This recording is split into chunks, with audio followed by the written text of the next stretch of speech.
You are always held with unconditional love. When you look up at the moon and stars, you can feel your soul's connection to the entire universe and all its beings. It's possible to make every decision with your mind, body, and spirit in total alignment and wholeness. I'm Divinely Jennifer, translating astrology and health in ways you've never experienced before so that you can choose the path that is right for you. And this is the Juicy Astrology for August 16th through August 22nd, 2021. Welcome. Beauties! As I look back at the astrology for the full moon on July 23rd and the new moon in Leo on August 8th, I'm amazed at the synchronicity of it all. The way the relationships and personalities of the stars, planets, and cosmos mirror their reflections of what is happening here on planet Earth. As above, so below. My heart is full of gratitude for the wisdom of the cosmos. There are a lot of reasons to get frustrated by the 3D world right now. When people operate from a place of fear, which is really the root emotion of the energies of control, authority, power, and greed, etc., it can be really easy for the most spiritual soul to get sucked into their shadows and black holes.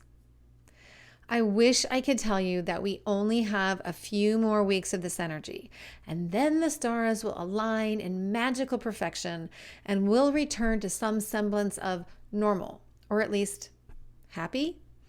But I can't tell you that. And in fact, every time I think I see a big shift in the energies of the sky, the first one coming in early September 2022, another cosmic clusterfuck comes along after a few months to push us even further outside our comfort zones. This can all feel overwhelming, can't it? The secret, which is not really a secret, is to engage as much as possible with those who operate from a place of love. I know that many of us feel like the Lone Ranger in our families or in our workplaces, where we feel like we're the only ones who are able to tap into that love and walk away from the fear. So many of us were raised in a paradigm of fear and compliance, and it is so liberating to shed that skin and replace it with love. However, those still stuck in the fear don't understand our motivations, nor can they recognize us in our new skin, which, coincidentally or not, reflects the continuing clash of the continuing Saturn-Uranus square. Specifically for this week, Uranus will continue to create both figurative and literal earthquakes with its trines to both Mercury and Mars. My heart goes out to the people of Haiti. I pray that this is the only earth shaking for the week, but there is definitely a chance for more. I'm seeing so many people be overcome by the respiratory goop going around, and it's not all the Rona either. One friend described it as needing to shed her skin so that her body can make room for the light of her soul. While a beautiful description, it certainly made her uncomfortable for a few days. Luckily, she had a boyfriend who knew what to do with the herbs on her shelf, and he made her a hocus pocus, passionate, loving tea, and she was better the next day. If you have been ignoring the messages of your body to start paying attention to your health, then this week could jolt you into reality that you don't want to face. This is especially the case if your day-to-day work, including employment, negatively impacts your health. Listen to your body. It knows when things are out of balance. And Uranus won't just make you feel uncomfortable. It will shock you. Likewise, please be mindful and pay extra attention this week, as there is a potential for injuries and accidents, especially if you have a tendency to rush. As the sun moves into Virgo after the full moon, we'll feel a rush of inspiration to get organized so that we can indeed focus on our health. Speaking of health, I've been super inspired In conversations with colleagues who are so done with the state of our healthcare system, and I have more faith than ever that we can create a parallel system that is based on nature and sovereignty instead of drugs and compliance. A system where informed consent is real, not the fake version we have today. It's not informed consent if it's mandated. I'll get more into that, though, in this week's Juicy Astrology.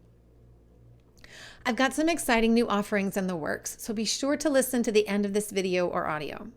As always, you don't have to guess how all this juicy astrology affects your life and health personally. You can schedule an astrology reading, an astrology and health reading, or just a health reading right on my website at www.divinelyjennifer.com. And with no further ado, let's get to the juicy astrology for August 16th through August 22nd, 2021. Please remember that all times listed are Pacific Daylight Time, so please adjust accordingly to your time zone.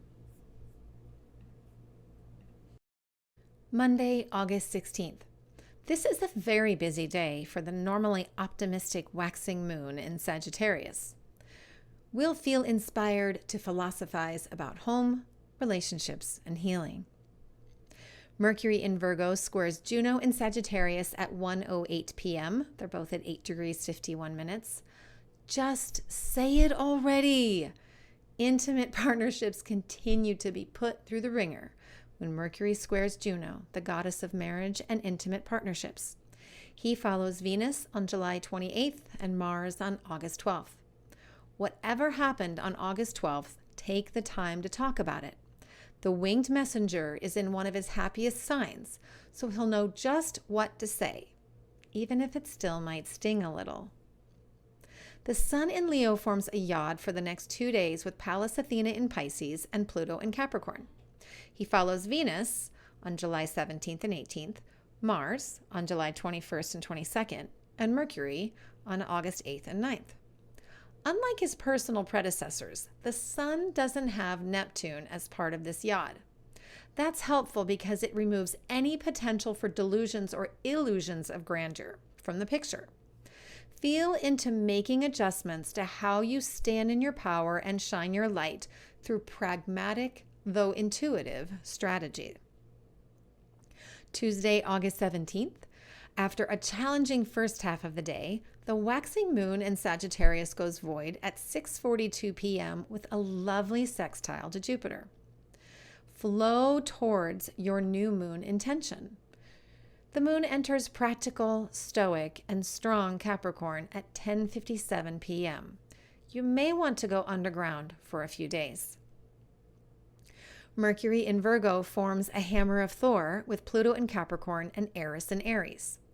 We'll feel this transit all morning and likely some already on Monday, especially with the Sun's yod, the Sun trining Eris, and Mercury's approaching conjunction with Mars.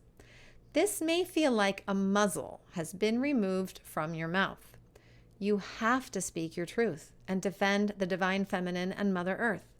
It's as if all fear has vanished.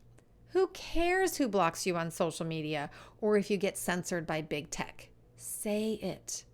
I'll be right here cheering you on and defending her right beside you. With Mercury in Virgo, you'll feel more discerning and thoughtful with your words. The Sun in Leo trines Eris and Aries at 3:04 a.m. They're both at 24 degrees 43 minutes. The Sun shines a light on the wounded feminine and all of the scars the feminine has been hiding and inflicted, having been shuttered in darkness by fear. Flow with the light. Bask in it. You're gorgeous. Wounds, scars, and all. Wednesday, August 18th. The waxing moon in Capricorn is not in the mood to support the feminine today, except for when she trines both Mars and Mercury at 8:37 p.m. just after they make their conjunction in Virgo. This strengthens the energy of the conjunction, which I'll describe below. First, though, Saturn in Aquarius sextiles Juno in Sagittarius at 7:12 a.m. They're both at 8 degrees 59 minutes. Saturn is encouraging you to commit to adventure, spirituality, long-term plans, and learning in intimate partnerships, even if you are newly single or have been single for a while. Relationships are work and take discipline. Maybe it's time for a couple's astrology reading with yours truly. Mercury conjuncts Mars at 8:27 p.m. at 12 degrees 48 minutes of Virgo. This is the first of 3 conjunctions between the winged messenger and the courageous adolescent and warrior. The second one happens on October 9th in Libra when Mercury is retrograde, and the third on November 10th in Scorpio when Mercury is again direct. Mercury and Mars usually come together like this every 2 to 3 years, at least 2 times. It can happen up to 5 times if Mars goes retrograde at the same time as Mercury, as it did between November 2011 to May 2012. In Sagittarius, Capricorn, Aquarius, Aries, and Taurus. That's a lot of communication. This transit can be trouble too, depending on what sign it's in, as I expect the conjunction in November to be when it's in Scorpio. This one in Virgo is juicy to be sure, but for a righteous cause. Mars is very protective of the feminine right now, working hard to prepare for any fight ahead. Mercury is in the sign he rules. Remember how I said in the juicy astrology of August 9 to August 15th, it's not WWJD, what would Jesus do, but WWMMS, what would Mother Mary say? This is that moment. Be concise, loving, and discerning, but say it. You'll have an easier time if you say it now, and then revise the message later, than if you wait until November. As I said, don't worry if you get censored or blocked. They can't stop us, no matter how hard they try.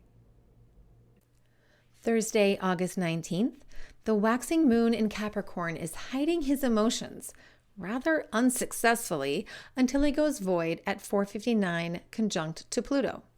The moon wants to support the feminine, but Pluto is too busy, making us all go through these wild transformations first. The sun in Leo opposes Jupiter in Aquarius at 5:28 p.m. They're both at 27 degrees 13 minutes. He follows Venus on July 22nd, Mars on July 29th, and Mercury on August 10th. Normally, oppositions are challenging because they highlight polarities. This one does too, but in a creative, flamboyant way. You may feel like you are going to burst because you feel larger than life. This is super supportive energy to be yourself in not so subtle ways. Who cares what other people think, especially the mainstream? It's time to innovate and bring your highest, brightest, and quirkiest self forward.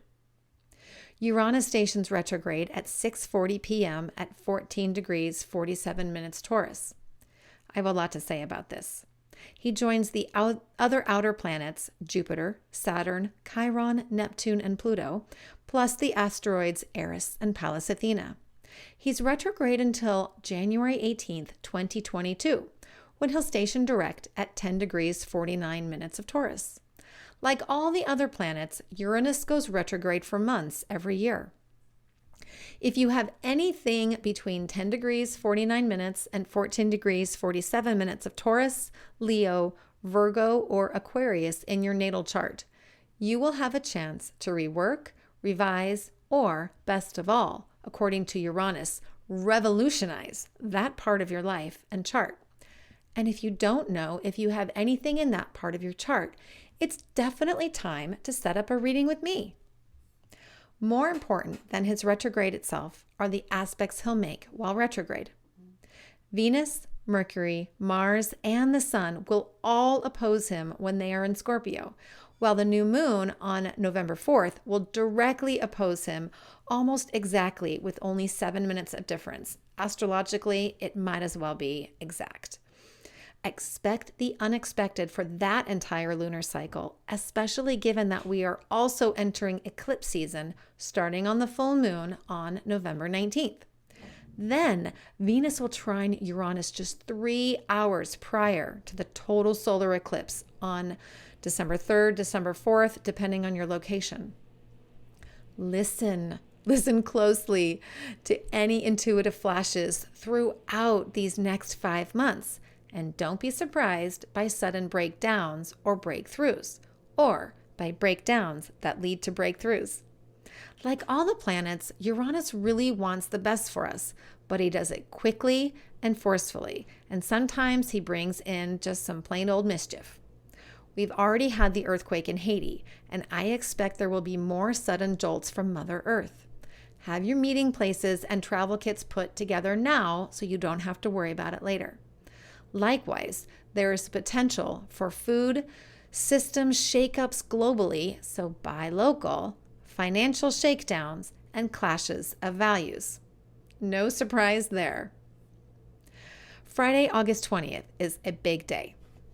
The waxing moon enters Aquarius at 1:48 a.m., where she's detached, quirky, unconventional, innovative, and interested in technology.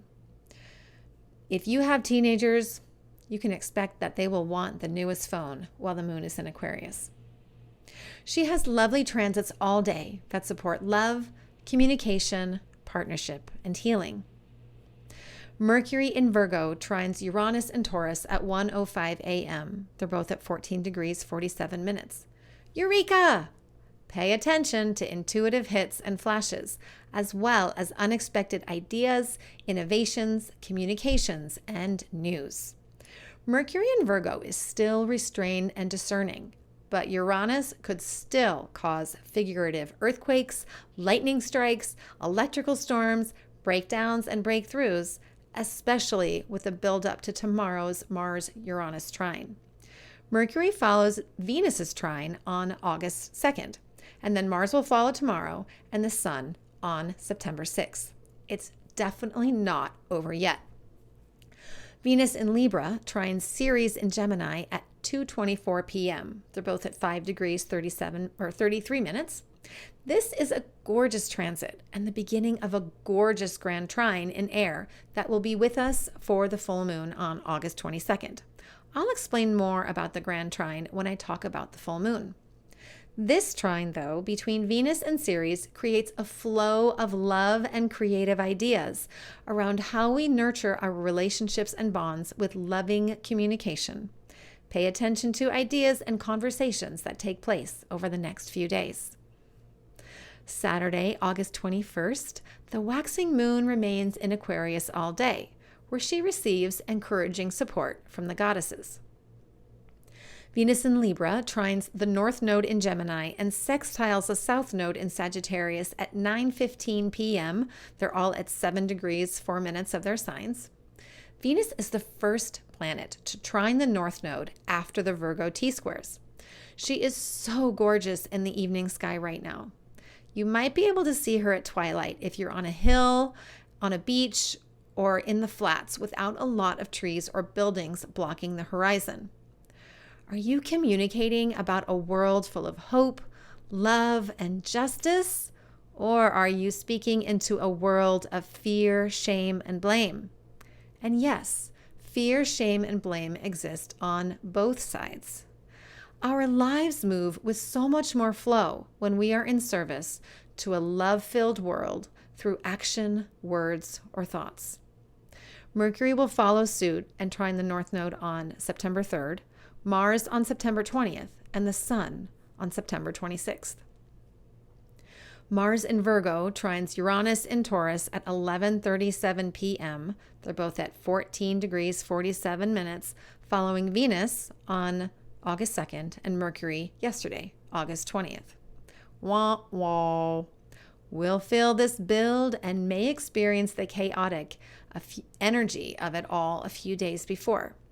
If you have not started being of service to your holy physical temple, your beautiful, miraculous body, Mars and Uranus may shock you today to get you physically, figuratively, and literally off your ass to start eating better and taking care of yourself.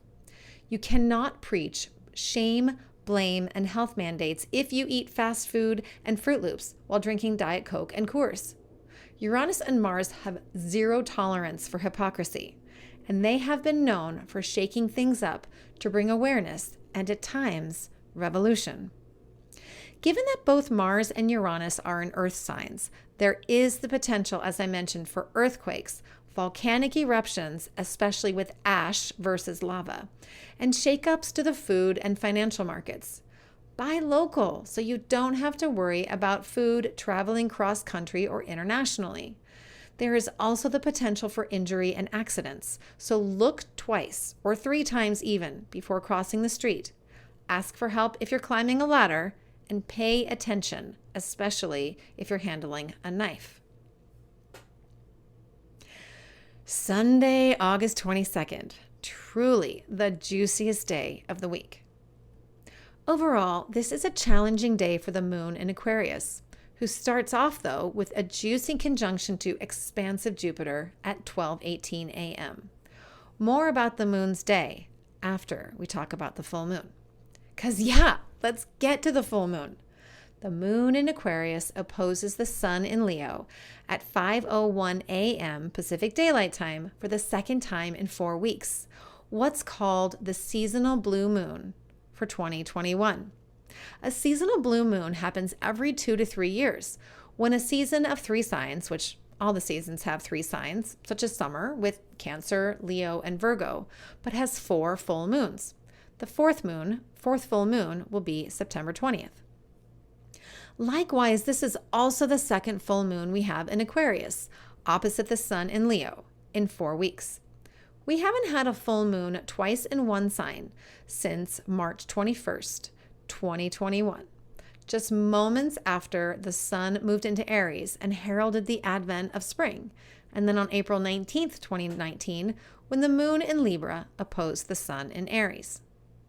Unlike the full moon on July 23rd, when the sun was supported by Mars, also in Leo, he is all by himself in the last half of the last degree of Leo at 29 degrees 37 minutes, with Jupiter joining the moon in Aquarius. The sky is going to be so beautiful the evening before and the night of the full moon because of this conjunction, so definitely try to get out and take a look at it. The sun is still encouraging us to shine our light with an extra dose of courage. This full moon is like the finale in a fireworks show. He's also in a supportive aspect with Pluto, which bodes well for standing in your transformative power while shining your light, possibly through ritual or practices like astrology. It might just be time to let something die in order for something new to be born. As I mentioned earlier, the moon is still within 3 degrees of her conjunction with Jupiter at the time of this full moon. This conjunction reminds us that we are not alone. There are whole communities of people who are ready to innovate and break free from the conventional paradigms. I know a lot of people, including myself, who are dreaming of creating intentional communities. This is a beautiful full moon to dream of that intention. She's also loosely square to Ceres in Gemini, the goddess of fertility and creativity, and Ceres is the focus of a T-square between the moon and the sun. Ceres, approaching her conjunction with the North Node on August 24th, is ready to birth a new way of being in service through creativity and communication. More on that when we get to the Grand Trine. Where Uranus was a beacon of light and innovation in the new moon on August 8th, Venus is the proverbial star of this full moon, which I'll explain. Turn to her love, especially because Uranus is busy making shit happen through both breakdowns and breakthroughs. Wherever Uranus is transiting in your chart is getting worked, and there are a few ways you can tap into Venusian love and magic to get you through. First, Venus is in a biquintile spike with Uranus in Taurus and the moon in Aquarius. So if you look at an astrological chart wheel, it looks like a little spike. Uranus in Taurus is ruled by Venus. The moon in Aquarius is ruled by Uranus. And Venus in Libra rules herself, thank you very much. Venus has special abilities here. Magic. Don't let that scare you. I don't mean black or dark magic. It's the magic of love. Numerologically, biquintiles are represented by the number 5. Venus is committed to sharing ideas and information about making big changes to society. This is also because of the Grand Trine and Kite. Let's talk about those, shall we? Venus in Libra is in a gorgeous oxygen-infused Grand Trine with Saturn in Aquarius and Ceres in the North Node in Gemini. Some version of an air Grand Trine has been and will continue to be present in the skies as Venus, Mars, Mercury, and the Sun eventually make their way through Libra. If there were ever a Grand Trine to tell you to go with the flow, this is it. And to go against the flow is going to feel like walking up a steep hill with 50-mile-an-hour headwinds. So why resist it? As I said, this Grand Trine is gorgeous and oxygen-infused, at least to those of us who are focusing on love and sovereignty. The message here is that we must commit to a new social paradigm of love and abundance for all, starting with ourselves, then in our relationships, and then in the collective. Let's face it, there cannot be justice and equality in our world until there is sovereignty, until we are masters of ourselves. So anyone out there preaching that you do not have sovereignty, that you should do things to your body against your will, like have someone inject gene modification therapy into your body so that you can go out to eat in Paris, New York, San Francisco, New Orleans, or Los Angeles, just to name a few cities, does not want a just, fair, or equal world. They want control because of their own fear. Whether that fear manifests as greed, governmental authority, a desire for power, a lack of spirituality, or fear itself. They want separation, they want war. They do not want peace or justice. On top of that, the Grand Trine makes an action-oriented kite with the South Node and Juno in Sagittarius, just as we saw with the new moon. We cannot call in new paradigms, especially in relationships, until we release the old ones that no longer serve. If your intimate relationships, partnerships, or marriage have been taking a beating lately, don't blame the South Node and Juno. Like all the planets, they really do want the best for you, and maybe it's time for a couples reading with yours truly. For once, there are no fingers of God or hammers of Thor for this full moon, giving us a respite until the end of August, when Thor's hammer gets particularly busy. We'll likely continue to experience aftershocks or fallout from the Mercury-Mars trine to Uranus, though hopefully the worst of the shocks are behind us. Whew! The moon goes void at the time of the full moon and moves into watery, emotional, and dreamy and intuitive Pisces at 5:42 a.m. She has her monthly T-square to the lunar nodes at 5:55 p.m., furthering the energy of release. Let yourself cry today, but then burn that shit and speak to whatever it is you are calling in. As if the full moon weren't enough for today, the sun also moves from Leo into Virgo at 2:34 p.m., joining Mercury and Mars. After partying like Obama while in the sign of Leo and finding different ways to express himself, he is ready to get down to business in Virgo so that he can eventually enjoy the fruits of his labor. He's just not ready to enjoy them yet. Virgo gets a bad rap, but she is not all about being a perfectionist or being anal retentive, although that can be some of the shadow energy of Virgo. Now is the time to take all of that Leo courage and expression and start shining your light through the details. How much more brightly can you shine when you are organized, focused, and concentrating versus feeling more scattered and possibly a little bit sleep deprived? Virgo also supports the energy of the divine feminine. We all carry the energy of the divine feminine within us, no matter how we gender identify. The sun in Virgo is about shining our light from a place of service, wanting to be of service in the world and making it a better place. It's not about ego. This divine feminine energy also allows us to find commonalities, common ground, if you will, with others who may not share our point of view, but who are also coming from a place of love and service. I can think of a few people like that in my life, and I'm sure you can too. When we all focus on love instead of fear, we can change the world. That's the only way we're going to get there. Okay, loves. Whew, I know that it is an intense week in an intense time.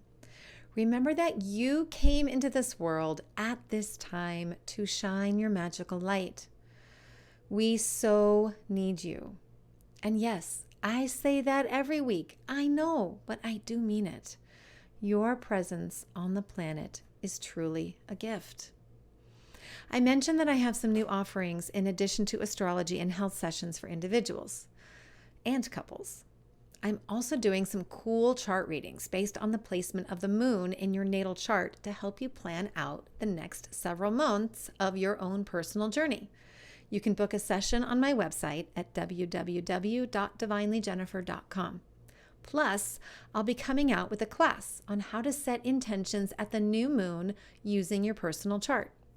The energy at the time of and just after the new moon is so potent, and in true Virgo fashion, it can give us a way to harness our energy and focus our intentions.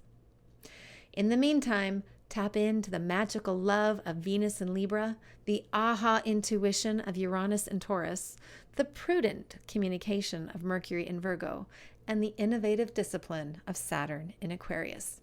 And you can't go wrong. I'm sending you all so much love. I'm Divinely Jennifer, and this has been the Juicy Astrology for August 16th through August 22nd, 2021. Have a beautiful week.